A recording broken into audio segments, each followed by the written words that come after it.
Revision everything में एक बार फिर से आप लोगों का बहुत बहुत स्वागत है। तो कैसे हैं आप लोग? आई होप आप सब बहुत ही अच्छे होंगे। देखिए, इतिहास का जो आज का हमारा टॉपिक है वह है होम रूल लीग और खिलाफत आंदोलन। तो चलिए शुरू करते हैं। सबसे पहले देखते हैं हम होम रूल लीग, जो कि 1916 में शुरू हुआ था। यह आयरलैंड से प्रेरित था। कहने का मतलब है कि भारत में जो होम रूल आंदोलन शुरू हुआ, इसकी प्रेरणा आयरलैंड से मिली थी। क्योंकि देखिए, जो अंग्रेज थे वो आयरलैंड पर भी कब्जा किए हुए थे, उसे भी अपना उपनिवेश बनाए हुए थे। लेकिन वहाँ पर क्या था कि वहाँ पे द्विधारी शासन था, मतलब कि राज्यों को स्वायत्तता मिली हुई थी। राज्य अपने हिसाब से भी काम करता था और उसके ऊपर अंग्रेज गवर्नमेंट थी। यानी कि राज्यों को खुद का निर्णय लेने की भी स्वतंत्रता थी। उसके अलावा वो अंग्रेज भी केंद्र सरकार के रूप में बैठे हुए थे। लेकिन भारत में क्या था कि अंग्रेज पूर्ण रूप से शासन कर रहे थे, राज्यों को स्वायत्तता नहीं मिली हुई थी। इसीलिए होम रूल लीग आंदोलन शुरू किया गया। होम रूल यानी घर का नियम, इसीलिए इसको होम रूल बोला गया। ठीक है, तो होम रूल लीग की जो आंदोलन की प्रेरणा थी वो कहाँ से मिली है? तो आयरलैंड से मिली हुई है। और जो होम रूल लीग था ये भारत में 2 चरणों में हुआ। पहले चरण की शुरुआत बाल गंगाधर तिलक ने अप्रैल 1916 में महाराष्ट्र से प्रारंभ की। इस आंदोलन के दौरान उन्होंने कहा कि स्वराज मेरा जन्म सिद्ध अधिकार है और मैं इसे लेकर रहूंगा। तो स्वराज मेरा जन्म सिद्ध अधिकार है, ये किसका कथन है? तो बाल गंगाधर तिलक का। उसके अलावा होम रूल लीग का जो प्रथम चरण था उसको किसने शुरू किया? बाल गंगाधर तिलक ने। कब शुरू किया? तो अप्रैल 1916 में शुरू किया।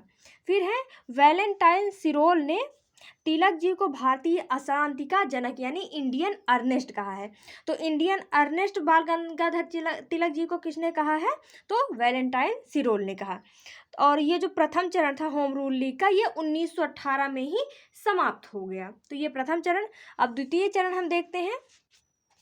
होम रूल लीग का द्वितीय चरण सितंबर 1916 में एनी बेसेंट ने प्रारंभ किया। देखिए, वो भी 1916 था, लेकिन वो तो अप्रैल 1916, ये सितंबर 1916। ठीक है, और द्वितीय चरण में किसने शुरू किया? तो एनी बेसेंट ने शुरू किया। इनका होम रूल लीग आंदोलन पूरे भारत में फैल गया। देखिए, जो बाल गंगाधर तिलक जी का होम रूल आंदोलन था वो महाराष्ट्र तक सीमित रहा, लेकिन जो एनी बेसेंट जी का होम रूल आंदोलन रहा ये पूरे भारत में फैल गया। किंतु अंग्रेजों ने एनी बेसेंट को गिरफ्तार कर लिया और जब 1918 में उन्हें छोड़ा तो होम रूल लीग पूरी तरीके से समाप्त हो चुका था। देखिए, 1916 में तो शुरू हुआ, अंग्रेजों ने इनको गिरफ्तार कर लिया, 1918 में छोड़ा। 2 साल का गैप बहुत होता है, इसी चक्कर में होम रूल आंदोलन जो था वो समाप्त हो गया।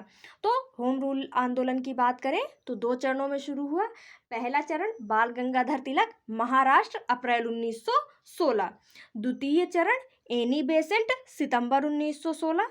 ठीक है, तो ये होम रूल लीग या फिर होम रूल आंदोलन। और होम रूल आंदोलन का जो मेन मकसद था वो प्रांतीय स्वायत्तता यानी राज्यों को स्वशासन थी, यानी कि राज्य भी अपना शासन कर सके। केंद्र में ब्रिटेन वाले रहें, लेकिन राज्यों को भी उनकी स्वायत्तता मिल जाए। ठीक है, फिर ये होम रूल आंदोलन।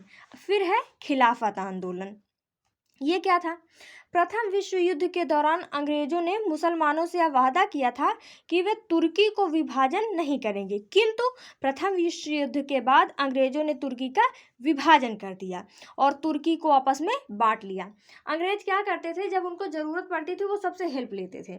जैसे कि हमारे भारत में उन्होंने क्या किया, गांधी जी को अपने में मिला लिया, उनको बहलाया फुसलाया कि अगर आप लोग हमारा प्रथम विश्व युद्ध में साथ देंगे तो हम भारत को कुछ ना कुछ छूट देंगे। और गांधी जी ने फिर क्या किया, भारतीयों को अंग्रेजी सेना में भर्ती कराया। लेकिन उन्होंने कौन सी छूट दी? बाद में हुआ जलियांवाला बाग। अब ये हो गया। फिर उसके बाद अंग्रेजों ने तुर्की को भी यही कहा कि अगर आप लोग हमारा साथ देंगे तो हम तुर्की का विभाजन नहीं करेंगे, नहीं तुर्की का विभाजन कर देंगे। अब भैया, तुर्की तुम्हारा थोड़े ना जो तुम विभाजन कर देगो। लेकिन किसी को उससे मतलब ही नहीं, उन लोगों ने भी साथ दे दिया अंग्रेजों का।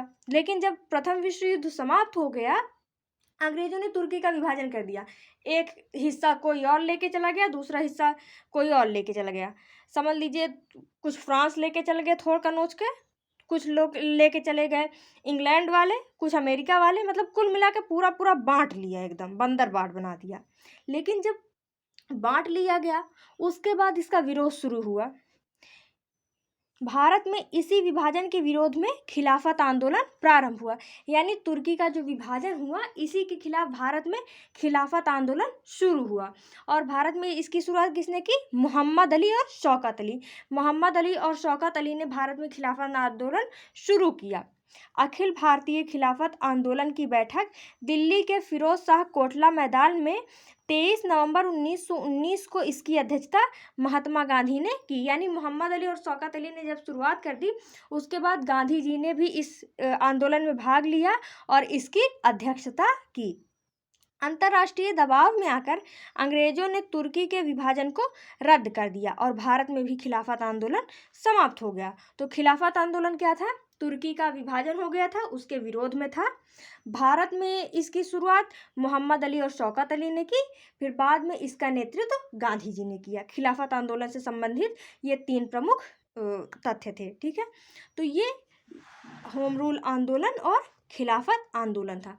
तो आई होप कि आपको ये समझ में आया होगा। मेन पॉइंट आप लोग इसमें याद कर लीजिएगा। ठीक है, तो मिलते हैं नेक्स्ट वीडियो में। Thank you.